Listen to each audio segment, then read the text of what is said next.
고린도전서 15장 50절입니다. 형제들아, 내가 이것을 말하노니 혈과 육은 하나님 나라를 이어받을 수 없고 또한 썩는 것은 썩지 아니한 것을 유업으로 받지 못하느니라. 보라, 내가 너희에게 비밀을 말하노니 우리가 다 잠잘 것이 아니요 마지막 나팔의 순식간에 호련히 다 변화되리니 나팔 소리가 나매 죽은 자들이 썩지 아니할 것으로 다시 살아나고 우리도 변화되리라. 이 썩을 것이 반드시 썩지 아니할 것을 입겠고 이 죽을 것이 죽지 아니함을 입으리로다. 이 썩을 것이 썩지 아니함을 입고 이 죽을 것이 죽지 아니함을 입을 때에는 사망을 삼키고 이기리라고 기록된 말씀이 이루어지리라. 사망아, 너의 승리가 어디 있느냐? 사망아, 내가 쏘는 것이 어디 있느냐? 사망이 쏘는 것은 죄요 죄의 권능은 율법이라. 우리 주 예수 그리스도로 말미암아 우리에게 승리를 주시는 하나님께 감사하노니. 58절은 다 같이 읽어보겠습니다. 그러므로 내 사랑하는 견실하며 흔들리지 말고 항상 주의 일에도 힘쓰는 자들이더라. 이는 너의 수고가 주 안에서 헛되지 않은 줄을 알미니라. 아멘. 오늘은 부활에 대한 마지막 말씀입니다. 고린도전서 15장인 부활장을 우리는 그동안 시리즈로서 상고해 왔습니다. 오늘은 15장의 5번째 말씀인데요. 이 부분은 여러분이 읽어서 아시겠지만 부활장의 결론, 그 다음에 적용에 관한 해당하는 말씀입니다. 매우 중요하다는 얘기입니다. 사도 바울은 고린도전서를 통해서 교회에 당면한 여러 시급한 문제들에 대해서 우리들에게 가르침을 주었습니다. 하나됨의 문제, 성만찬에 대한 문제, 또 은사 문제들에 대해서 얘기를 했죠. 그리고는 사도 바울의 가슴 속에 얘기하고 싶었던 복음에 대한 얘기, 그 다음에 복음의 핵심인 부활에 관한 이야기를 하고 있는 것입니다. 신앙생활의 가장 본질적인 것은 복음을 어떻게 믿느냐 하는 거예요. 그리고 이 부활의 소망으로 진실로 살아가고 있느냐 하는 것입니다. 여기에서 모든 것은 해결되고 모든 것은 매듭 지어지는 것입니다. 아침마다 일어날 때요, 뭔 생각하십니까? 아침에 딱 일어났을 때 뭔 생각하세요? 오늘 또 하나님이 나를 부활시켜 주셨네. 이렇게 생각하고 하루를 시작하면 어떨까요?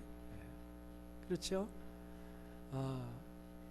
어떤 분은 우리 부모님이 그랬어요. 밤에는 죽는다고 그러셔요. 밤에는 죽었다가 아침에는 다시 살아난다. 그런데 그게 거짓말 같더라고요. 뭘 죽었다가 살아. 그런데 이제 살다 보면 여러분이 다 그게 진리라는 것을 경험하게 될 텐데, 우리는 이렇게 부활을 날마다 경험하며 사는 것처럼 살면 참 좋겠어요. 오늘 말씀 51절에서 사도는 비밀이라는 단어를 끄집어냅니다. 비밀. 보라, 내가 너희에게 비밀을 말한다 라고 얘기를 합니다. 바울이 말하는 비밀은 어떤 비밀인가요? 무슨 비밀이에요? 우리 목장에서 함께 나눌 문제 1번이에요. 답은 부활의 비밀. 미리 답을 알려드립니다. 어떤 비밀이에요?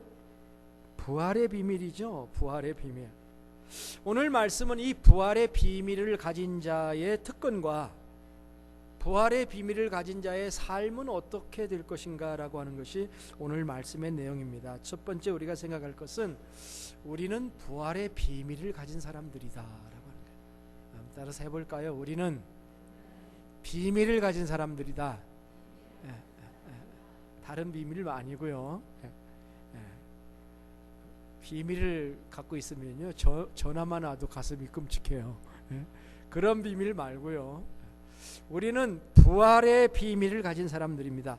사도는 51절로부터 53절에서 이렇게 얘기를 했어요.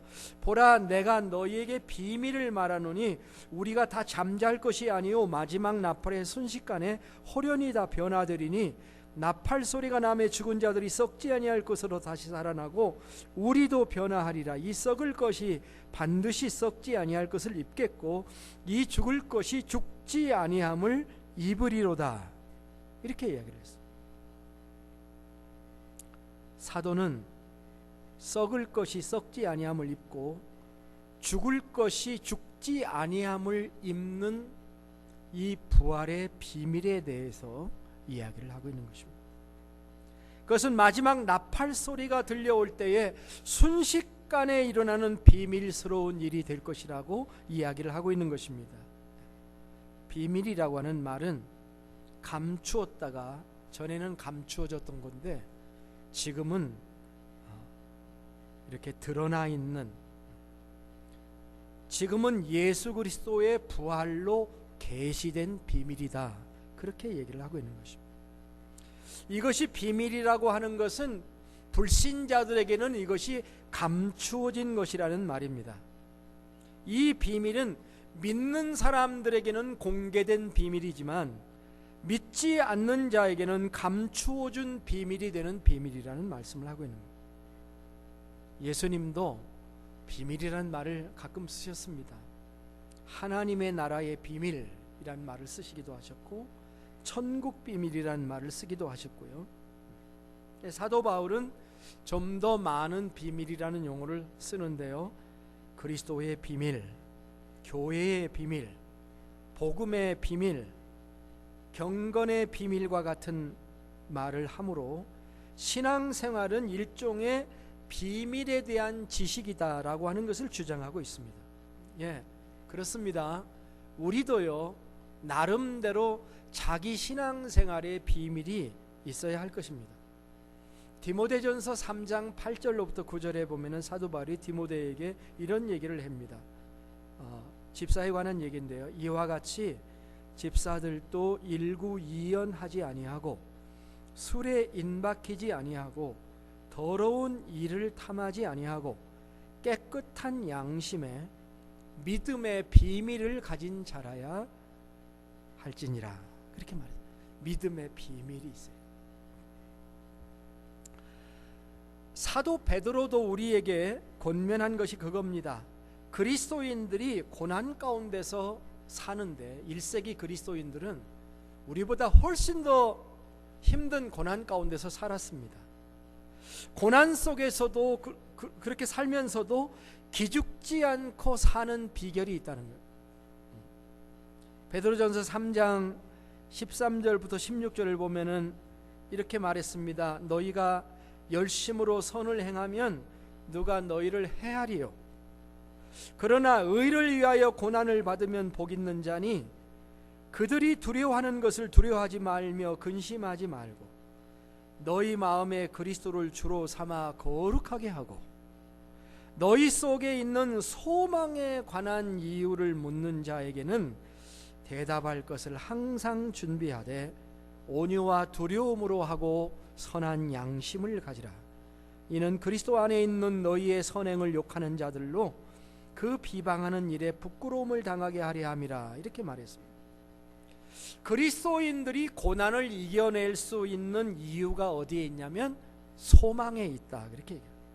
이 소망은 내가 이런 소망이 있습니다라고 입으로 말하는 것이지만은 이 소망을 내가 입으로 말하는 게 아니라 다른 사람이 내가 고난을 받는데도 불구하고 인내하는 것을 보고서 뭔가 이상하다, 이 사람들은 우리가 가지고 있지 않은 다른 것이 있어, 이런 생각을 하면서 찾아와 가지고 왜 당신은 고난 가운데서도 이렇게 인내하며 살아갑니까? 라고 질문을 할 때에 대답하게 하라.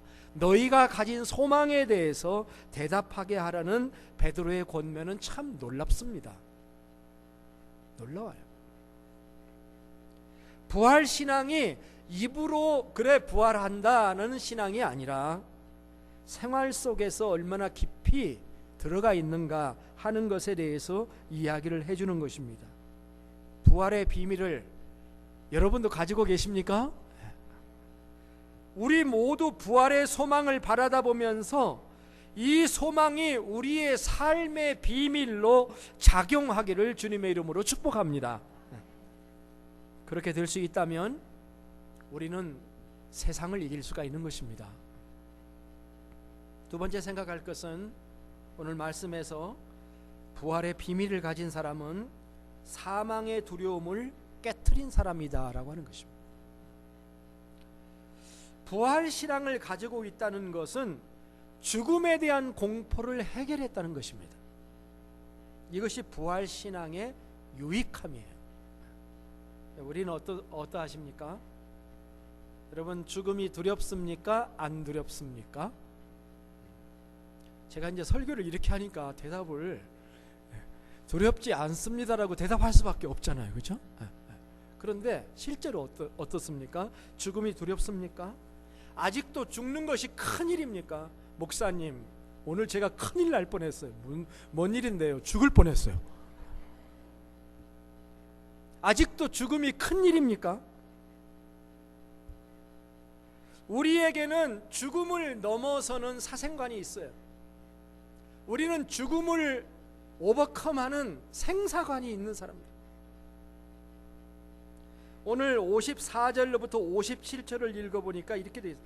이 썩을 것이 썩지 아니할 것을 입고, 욕할 때 여기서 찾아왔나 보다. 이 썩을 것. 이 썩을 것이 썩지 아니함을 입고 이 죽을 것이 죽지 아니함을 입을 때에는 사망을 삼키고 이기리라고 기록된 말씀이 이루어지리라. 사망아, 너의 승리가 어디 있으며 사망아, 내가 쏘는 것이 어디 있느냐. 사망이 쏘는 것은 죄요, 죄의 권능은 율법이라. 우리 주 예수 그리스도로 말미암아 우리에게 승리를 주시는 하나님께 감사하노니. 이렇게 얘기해요. 사도는요, 이 말씀을 좀 인사이트를 들여다보니까 그런 말을 하죠. 기록된 말씀이라는 말이 나오죠. 기록된 말씀, 기록된 말씀이 이루어지리라, 그런 얘기를 하고 있습니다. 그럼 당연히 여기서 기록된 말씀은 1번 구약성경, 2번 신약성경. 어디예요? 당연히 1번이죠. 신약성경은 아직 만들어지지 않을 때니까 구약성경 얘기를 지금 하고 있는 것 같은데, 아마도 호세아서 얘기를 하고 있는 것 같습니다. 호세아서 13장 14절에 이런 말씀이 있습니다. 내가 그들을 스올의 권세에서 속량하며 사망에서 구속하리니 사망아, 내 재앙이 어디 있느냐. 스올아, 내 멸망이 어디 있느냐. 뉘우침이 내 눈앞에서 숨으리라 는 말씀이 등장합니다. 호세아 선지자는요, 호세아가 활동한 것은 여로보암 2세 시대입니다. BC 793년에서 753년 여로보암의 시대였습니다. 북왕국 13번째 왕인 여로보암 2세 때로부터 마지막 왕인 19대 왕인 호세아 시대까지 왕 호세아도 있고 선지자 호세아도 있는데, 호세아가 살았던 그런 선지자였습니다. 호세아는 나라가 망하는, 멸망할 때까지 활동을 했다는 얘기입니다. 그런 점에서 호세아는 북왕국의 마지막 선지자였다라고 얘기할 수가 있겠습니다. 기울어져가는 나라에 대한 최후의 메시지를 전한 선지자입니다.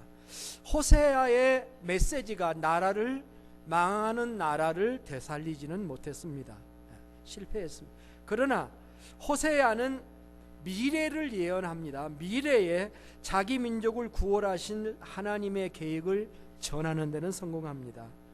하나님은 아수르로 대변되는, 당시의 최대 강국인 아수르로 대변되는 사망과 재앙에서 자기 민족을 하나님이 구원하실 거다. 사망도 스올도 더 이상 두렵지 않는 날이 오게 될 것이다. 그리고 그것은 바로 예수 그리스도를 통해 이 땅에 오실 예수 그리스도의 부활을 통해서 구원하게 될 것이다 라고 예언한 것이고, 그 예언이 그리스도에게서 이루어졌다, 이렇게 얘기를 지금 하고 있는 겁니다. 전쟁이라고 하는 것은요, 저도 군대에서 좀 있었습니다마는 전쟁의 참화라고 하는 것은 사람을 참 몸서리치게 하는 겁니다. 전쟁을 하는 것은요, 그것을 수월이라고 얘기할 수 있습니다. 그게 전쟁하면 사망자가 당연히 나오고, 그게 지옥이고, 수월이라는 말은 지옥이라고도 번역하고 영어로 헬이라고도 번역하는 그런 단어입니다. 모든 인류는 사망 앞에 무릎을 꿇습니다. 머리를 숙이고 무릎을 꿇습니다. 천하의 어떤 인간도 죽음을 피해갈 수가 없습니다. 죽음이 온다 그러면은 두려워합니다. 어떤 사람은 그러잖아요. 의사한테 진찰 받고 그 다음에 결과를 들으러 가야 되는데 못 가. 왜 못 갈까요? 가는 게 두려워. 그렇죠? 혹시 뭐라고 하면 어떨까? 그래서 이게 두려움이라고 하는 게요, 사망이 두려운 거예요. 그러나 바울은 지금 외칩니다. 사망을 향해서 두 눈을 똑바로 뜨고, 사망아, 지금 이렇게 얘기하고 있잖아요. 사망을 향해서 정면으로 서고 있습니다. 사망을 의인화해서 선언하고 있습니다. 사망아, 너의 승리가 어디 있느냐? 사망아, 내가 쏘는 게 어디 있느냐? 지금 이러고 있잖아요. 죽을 테면 죽여봐라는 거잖아요, 지금. 네? 나 너 무서워하지 않는다, 지금 그 얘기잖아요. 사망아, 네가 어디 있느냐? 지금 이렇게 얘기하고요. 지금은 사망이 이길 것처럼 보입니다. 잠깐 동안 사망이 이긴 것처럼 공포심을 조장할 것입니다. 그러나 부활의 소망이 있고 그것이 확실한 것을 알고 믿는 자에게는 더 이상 두려움이 되지 않는다라고 하는 말씀인 것입니다. 사망에 쏘는 것은 죄고 죄의 권능은 율법이다. 그런데 우리 주 예수 그리스도로 말미암아 우리에게 승리를 주시는 하나님께 감사한다. 이렇게 얘기를 해요. 사도는 감사를 하고 있습니다. 무엇을 감사하고 있는 건가요? 사망이 쏘는 것은 죄고, 죄는 율법의 조항을 따라서 우리를 형벌하는 것인데, 우리 주 예수 그리스도께서 십자가의 죽으심으로 말미암아 우리 죄를 대속하시고 죄와 사망의 권세를 깨뜨리시고 부활하심으로 말미암아 우리를 부활하게 하시기 때문에 그렇습니다. 이것은 주님이 쌓으신 승리이고 그 승리를 주님이 우리에게 주셔서 우리의 승리가 되었다는 것, 이것은 이런 놀라운 이유 때문에 그는 사망 앞에 담대히 서게 되는 것입니다.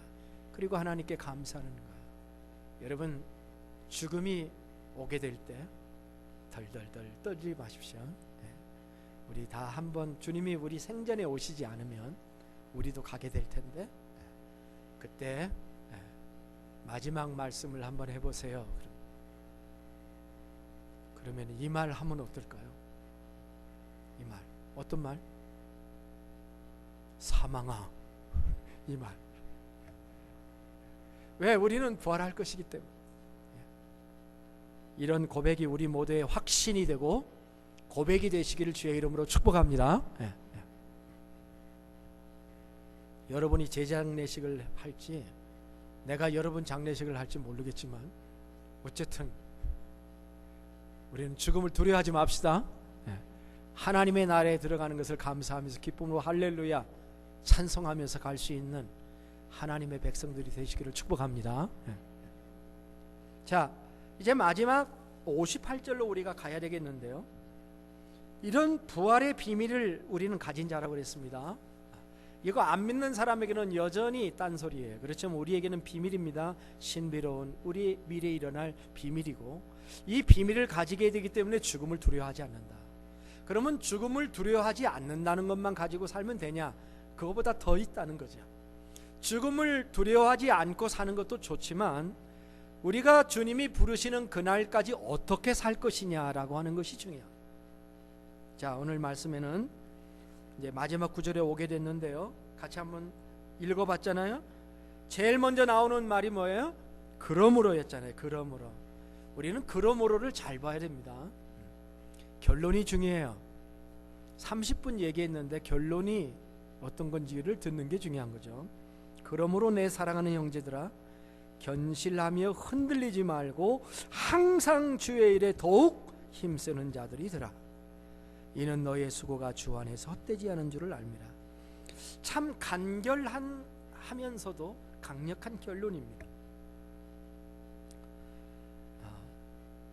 마땅히 부활신앙을 가진 사람은 이렇게 살아야 된다라고 하는 것을 우리에게 말씀하고 있습니다. 세 가지 내용이 여기에 담겨져 있습니다. 첫째, 견실하다라는 말입니다. 견실.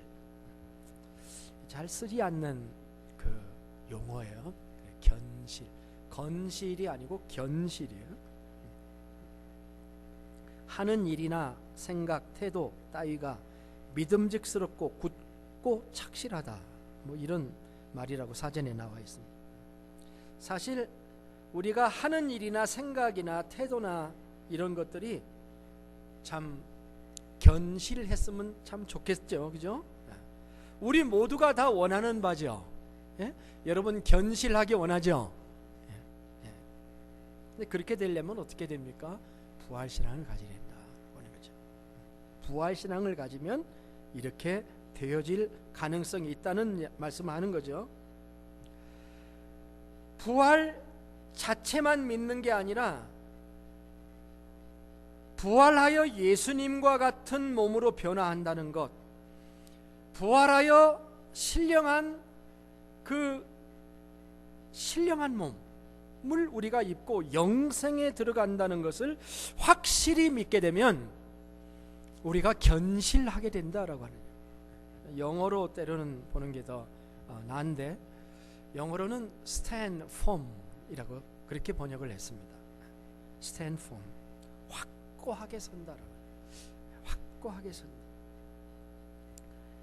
흔들리지 않고 확고하게 선다는 말이죠. 이 말은, 이 stand firm이라고 하는 이 말은 출애굽할 때와 가나안 땅에 들어갈 때에 구약에서 사용된 용어들입니다. 출애굽기 14장 13절을 보니까 모세가 백성에게 이르되 너희는 두려워하지 말고 가만히 서서, 여기 가만히 서서가 있어요. 여호와께서 오늘 너희를 위하여 행하시는 구원을 보라. 너희가 오늘 본 애굽 사람을 영원히 다시 보지 아니하리라. 이렇게 얘기를 했는데 여기 가만히 서서가 stand firm입니다. 여러분 사실 가만히 있기 어려운 상황이에요. 왜냐하면 앞에는 홍해고 뒤에는 애굽 군대가 쫓아오고 있어. 그러면 사람들은 어떻게 됩니까? 좌우로 흩어지게 되고요, 우왕좌왕하게 되는 그런 상황인데, 그런 상황에서 모세는 백성들에게 stand firm 하라, 가만히 서라, 그렇게 말씀을 한 거죠.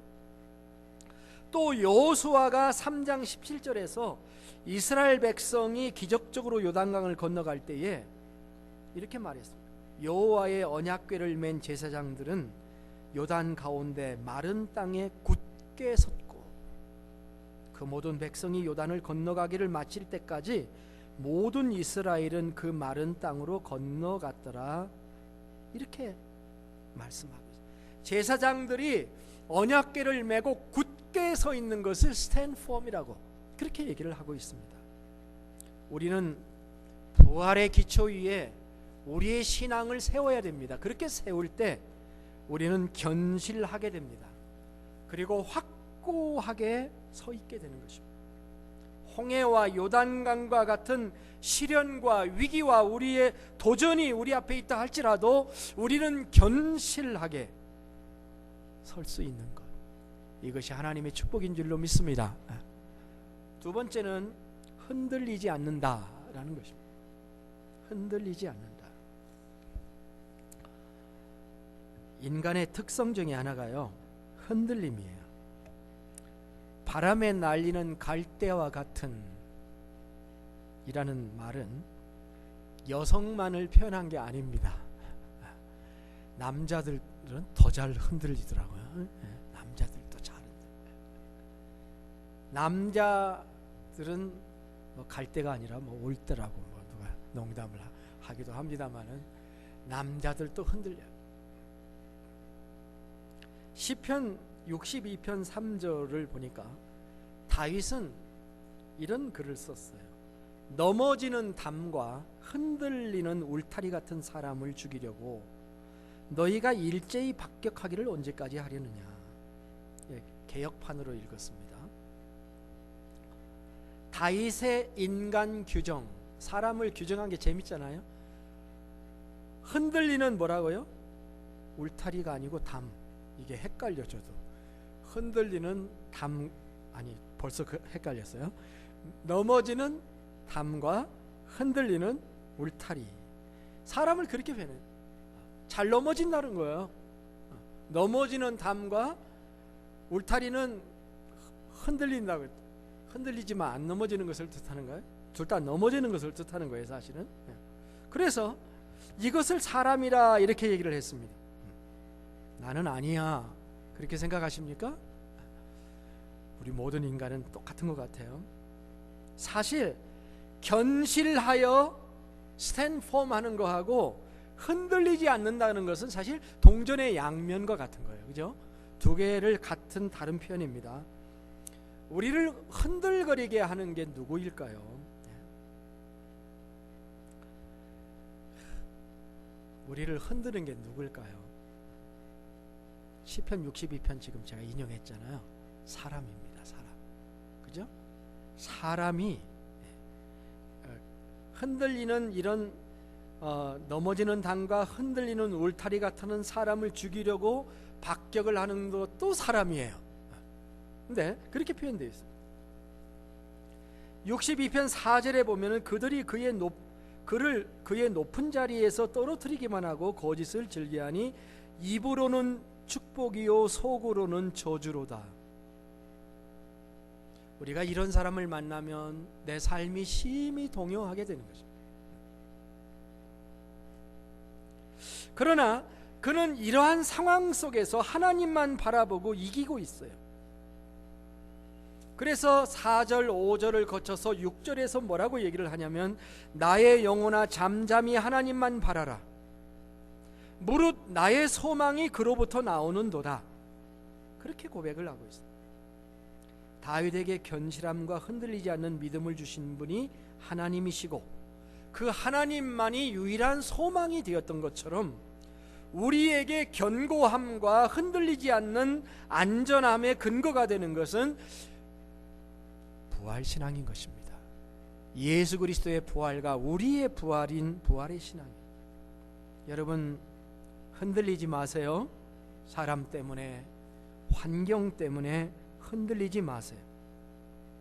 다윗은 시편 60편 2절에서 땅이 갈라지도록 흔드셨사오나 이제 흔들리다 터진 틈을 메워주소서. 공동번역으로 제가 읽은 건데요,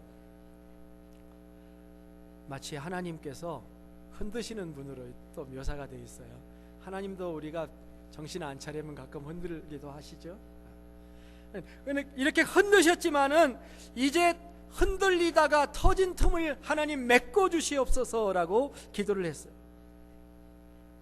불신 세상이 우리를 지진이 난 것처럼 흔들려고 하지만은 나의 삶의 터전이 흔들려도 우리는 견고하며 흔들리지 않을 수 있는 것은 우리에게 예수 그리스도가 계시고 그분의 부활이 있기 때문에 흔들리지 않게 되는 겁니다. 여러분 1살 2살 나이가 더 들어가도 흔들리지 마십시오. 흔들리지 마십시오. 더 견고해져서 부활 소망을 가지고 하나님 앞에 살아갈 수 있기를 주의 이름으로 축복합니다. 세 번째는 항상 주의 일에 힘쓴다라고 하는, 저는 이 구절이 너무 좋습니다. 고린도전서 15장을 여러분이 다 잊어버려도 58절은 결론이니까 안 잊어버리고 그대로 살면 축복입니다. 근데 이 마지막 세 번째는 항상 주의 일에 더욱 힘쓰는 자들이 되라. 바울 사도는 부활신앙을 가지게 되면 주의 일에 힘쓰게 된다라는 얘기를 지금 하고 있습니다. 당연하죠. 근데 이 표현을 보세요. 힘쓰라 라고만 말하지 않고 항상 힘쓰라 그렇게 얘기했고요. 항상 힘쓰라도 좀 부족해. 그래서 뭐라 그럽니까? 더욱 힘쓰라. 그래서 항상 주의 일에 더욱 힘쓰는 자들이 되라. 자, 한번 다 암송 되셨죠? 항상 주의 일에 더욱 힘쓰는 자들이. 시작. 항상 주의 일에 더욱 힘쓰는 자들이 되라. 거기에서 강조점은 어디겠어요? 항상, 더욱. 우리 옆 사람에게 얘기해. 항상, 더욱 주님의 일에 힘씁시다. 인사하셔야 돼요.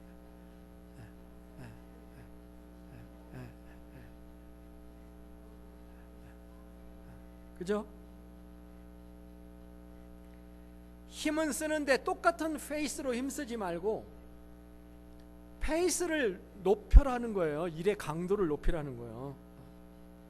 세상 일은 정반대입니다. 젊을 때는 힘썼다가 나이 들면 힘을 좀 빼야 되죠. 그래야 살죠. 그런데 주님의 일은 차이가 있습니다. 성경은 우리에게 항상 주님의 일에 더욱 힘쓰는 자들이 되라 이렇게 얘기를 하고 있습니다. 질이 달라지는 거예요. 높아지는 거예요. 질이. 그런데 우리는 여기서 한 가지 질문을 할 필요가 있죠. 왜요? 여러분 잘 묻는 거 있잖아요. 왜요? 왜 해야만 되는 거예요? 왜 그렇게 해야 되는 거예요? 답이 뭐죠? 예, 바로 그겁니다. 이는 너희 수고가 주 안에서 헛되지 아니한 줄을 알미니라. 주의 일에 항상 힘쓴다는 것은 수고스러운 것은 맞아요. 수고스럽습니다. 이 수고라는 단어가 국어사전에 찾아보면 한자로 안 나와요. 그냥 수고예요. 근데 좀 더 깊이 찾아보니까 원래 이 말은 중국말 슈고에서 나온 그런 말인데, 이 숫자가 손숫자가 아니라 받을 숫자예요. 고통을 받는다, 그런 뜻에서 온다는 거예요. 고통을 받는다는. 주님의 일을 항상 지속적으로 더욱 힘써 하는 것은 수고임에 틀림이 없습니다. 그만큼 하기 쉬운 것은 아니에요. 그러나 그렇게 하라는 거예요. 사실 무엇이든지 주님의 일을요 지속적으로 변함없이 한다고 하는 것은 대단한 일입니다. 대단한 일이에요. 열매가 크게 안 보여도 어떤 일을 지속적으로 한다고 하는 것은 상당히 놀라운 것이죠. 조그만 일 하나를 해도 그렇게 해야 된다고 말씀하십니다. 왜냐하면 주님의 약속이 있어요. 너희 수고가 주 안에서 결코 헛되지 않다. 헛되지 않다는 말은요, 다른 말로 바꾸면 의미가 있다라는 뜻이에요. 의미가 있다. 우리는요 가끔 내가 하는 일이 헛된 일이 아닌가 생각할 때가 있어요. 그러면 엄청나게 허무합니다. 허무해요.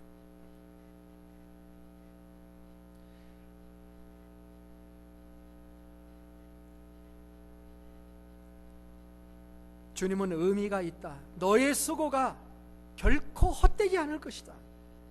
의미 있는 열매를 맺을 것이다 하는 거예요.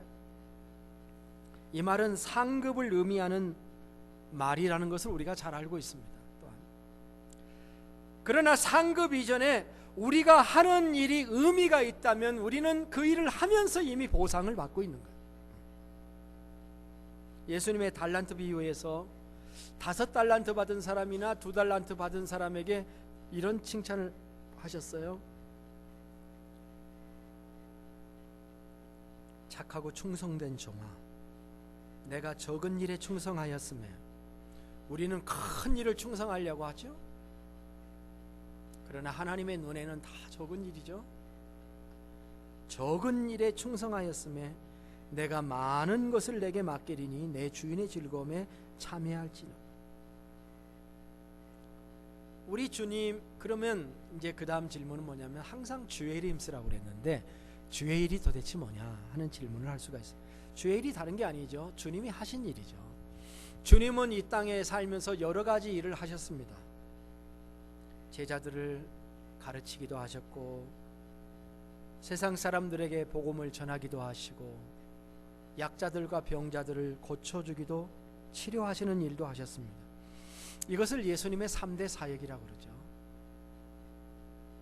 마태복음 4장 23절에서 예수께서 온 갈릴리에 두루 다니사 그들의 회당에서 가르치시며 천국 복음을 전파하시며 백성 중의 모든 병과 모든 약한 것을 고치시니라고 했습니다.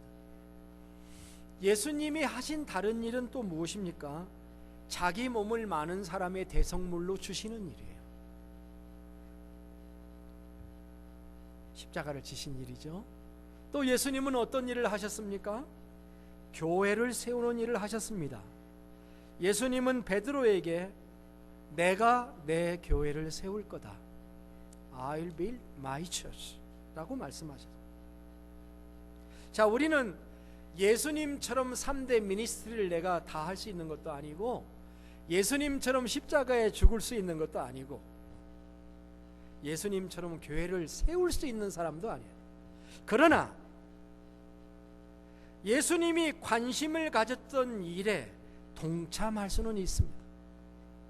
예수님의 몸인 교회를 섬기며, 그게 예수님 섬기는 거니까, 예수님의 몸된 교회, 건물 아닌 성도를 섬기는 게 교회를 섬기는 건데, 한 영혼을 섬기는 것이 교회를 섬기는 것이고 주님을 섬기는 것인데, 섬기면서 봉사, 헌신할 수 있는 것이, 그것이 부활하신 주님을 예배하는 것이고 섬기는 것입니다. 말씀을 맺겠습니다. 우리는 부활의 비밀을 우리 가슴속에 간직하고 있는 자들입니다. 그런 사람들은 행복하며 능력이 있습니다. 이 비밀은 우리의 삶의 원동력을 가져다 줍니다. 우리 인생의 모토가 되고, 또한 우리 인생의 모터가 돼. 세상에 가장 무서운 것이 있다면 죽음인데, 세상에 가장 무서운 사람이 있다면 그것은 죽음을 두려워하지 않는 사람일 것입니다. 부활신앙은 우리로 하여금 죽음을 뛰어넘게 만들어줍니다. 죽음과 같은 고통과 환난을 뛰어넘게 합니다. 그리하여 우리를 참으로 이 세상에서 죽음을 두려워하지 않는 강한 사람으로 만들어주는 것입니다.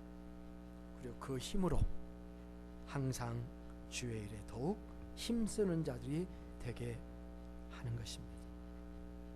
혹시 오늘 죽음이 들어온 분이 계시다면 오늘 말씀을 깊이 묵상하시고 기도하시길 바랍니다. 혹시 주님의 일을 중단하신 분이 계시다면 어떻게 되겠어요? 다시 시작해야 되겠습니다. 수요일날 저녁에 나온다고 결심했는데 중단하신 분이 계시면 다시 나오죠. 모터가 꺼진 사람들, 엔진이 꺼진 사람들은 부활의 기름을 부어야 돼요. 그래서 우리의 영혼을 되살려서 주님이 부르시는 그날까지 항상 주의 일에 더욱 힘쓰는 하나님의 종들이 되시기를 주님의 이름으로 축복합니다. 다 함께 일어나셔서 찬송가 171장을